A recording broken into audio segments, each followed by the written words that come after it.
This game feels like an amazing secret that nobody knows about. I'm Adam Scott, and this is Phobia.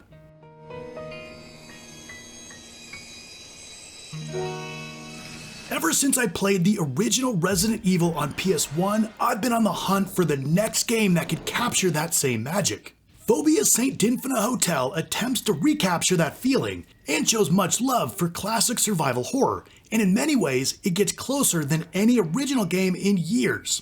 This is the first game from Brazilian-based Pulsatrix Studios. On their site, they say they formed the studio because of their love for games and their desire to create the games they want to play. And I love that. All too often, studios aren't driven by their passion for creating good games. Do you guys not have phones? Yeah. Passion is great and all, but what matters is if the game is any good. To quickly get you up to speed, this game has undeniable Resident Evil 7 energy. It's a first-person horror game with inventory management, a huge emphasis on puzzle solving, and a surprisingly deep story to unfurl as you slink around an infested hotel.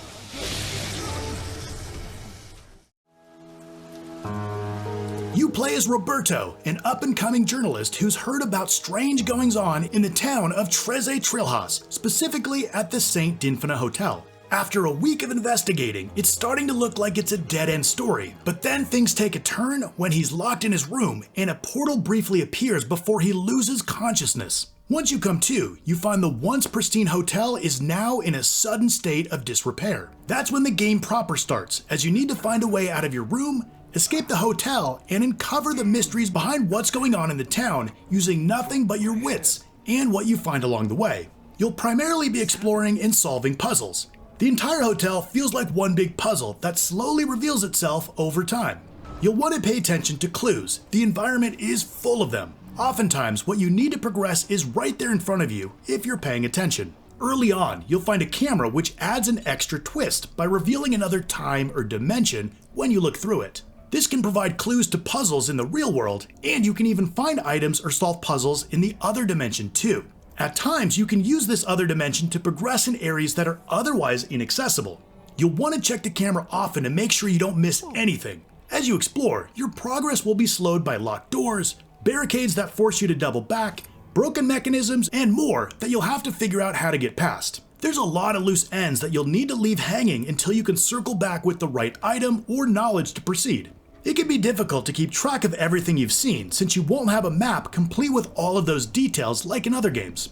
The in-world map is just posted on the wall, like you've seen in a regular hotel. You can't take the map with you, and it only shows which pathways are blocked or open. This really forces you to become familiar with the environment and keep mental notes of what's important. When you have that aha moment, it feels amazing. You'll feel like a genius, and the game is full of moments like this. But when you're lost for 45 minutes because you glossed over a staircase that you could have pulled down from the ceiling, or a clue that just didn't click, it's not as much fun.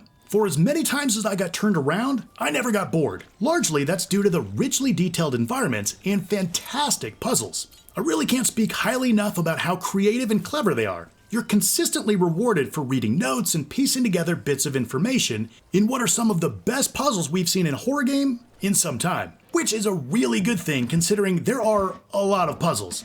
Seriously, like a lot. You'll often get partway through one puzzle, which gives clues to another before that sends you on to a third. It's puzzleception. Normally, I'm not a huge fan of puzzles. I get frustrated too easy, but that rarely happens in this game, and that's a testament to how well designed they are. The clues are there, often right in front of you if you're paying attention. Many of the puzzles are optional, so if you get stuck on one or just not that into solving puzzles, you can skip them. Although I'd caution against it since there's a reward for all of them, even if that's just a few more bullets. As you pick up more things, you'll have to manage all of your slowly growing inventory. Deciding what to take with you is like a puzzle in and of itself, and another pillar of survival horror. There's always this push and pull where you want to leave space to pick up new items, but you don't want to leave that critical item or weapon behind in case you really need them. You'll find additional item slots throughout the environment to increase what you can take with you, and you can store items in these chests that are all magically connected with each other. Even with the expanded slots, you'll never have enough. You'll pick up 4 weapons throughout the game: a pistol, shotgun, machine gun, and revolver. You won't feel too powerful, and ammo is always in short supply, assuming you haven't turned on aim or ammo assist in the settings. You'll find ammo 2 and 3 bullets at a time, so you know every shot counts. Unlike Resident Evil, there isn't this building power fantasy where you're blasting the final boss with a rocket launcher. Pretty much all the way until the end, I was outmatched by the enemies, which forced me to play cautiously. The first-person shooting isn't anything special. It's pretty clunky actually, but it gets the job done. This should be par for the course in a survival horror game. You should feel disempowered, but not frustrated by the combat, and I say they struck that balance perfectly. Throughout, you'll come across these upgrade items.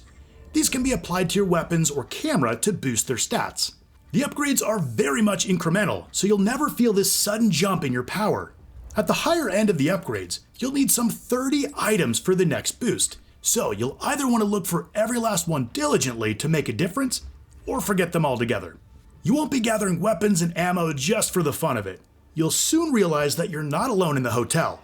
Occasionally you'll see a small girl wearing a gas mask that mostly serves to scare the shit out of you, and even though she doesn't attack you directly, being too close to her can't hurt you.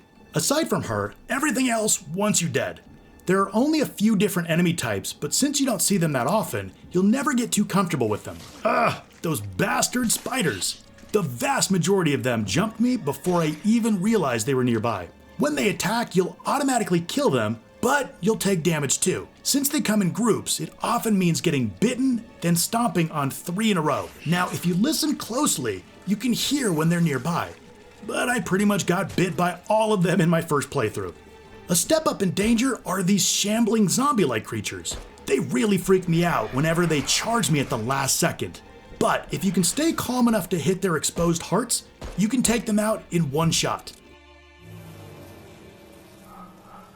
Things become the most tense when this unkillable pursuer enemy is after you. He'll show up several times throughout the game, very reminiscent of Mr. X. These portions are clearly defined, they don't last all that long, and they're fairly rare. However, it goes without saying that these are incredibly butt-clenching moments when this imposing brute relentlessly pursues you through a dilapidated and worn hotel. The fact that these moments are so unpredictable and rare helps to maintain tension and fear rather than becoming annoying, especially when moving back and forth for that lost key you need to progress. There are a small handful of unique boss fights too, which I won't spoil, but they're a good way to break things up. That said, I could have done with more enemy types, although I'd say that they used each one to the fullest.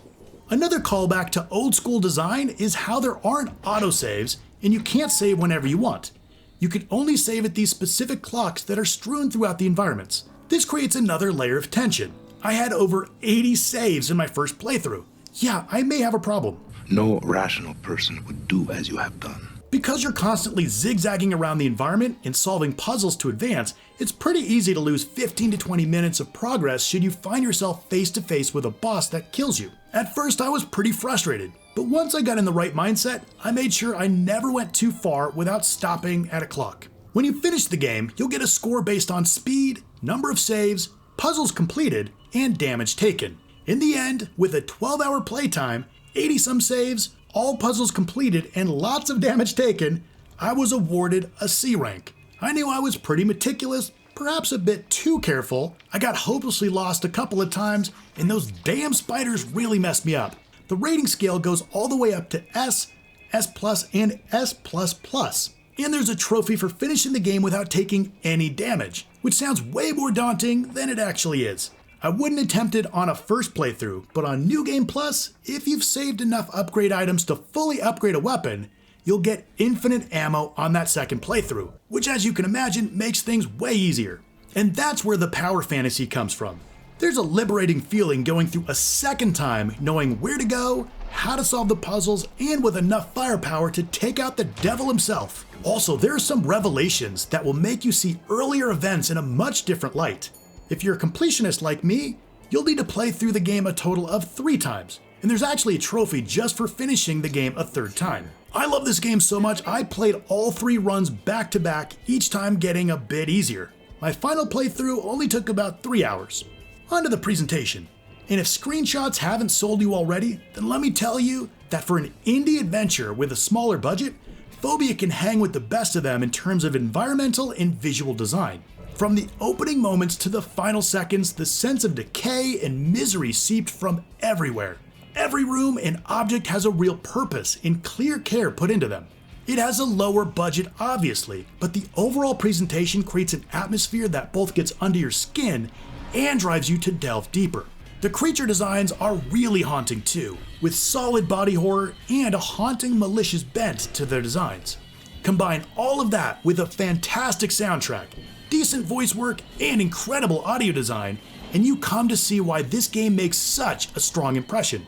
I tried to consume all the information I came across and paid way more attention to the cutscenes than I normally would, but I wish that there was an option to skip them. It's only a minor gripe, but it would have been nice rather than watching it again after a death or on that third playthrough.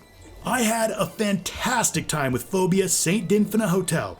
The environments are amazing, both from a visual and atmospheric perspective, but also in how it complements the gameplay.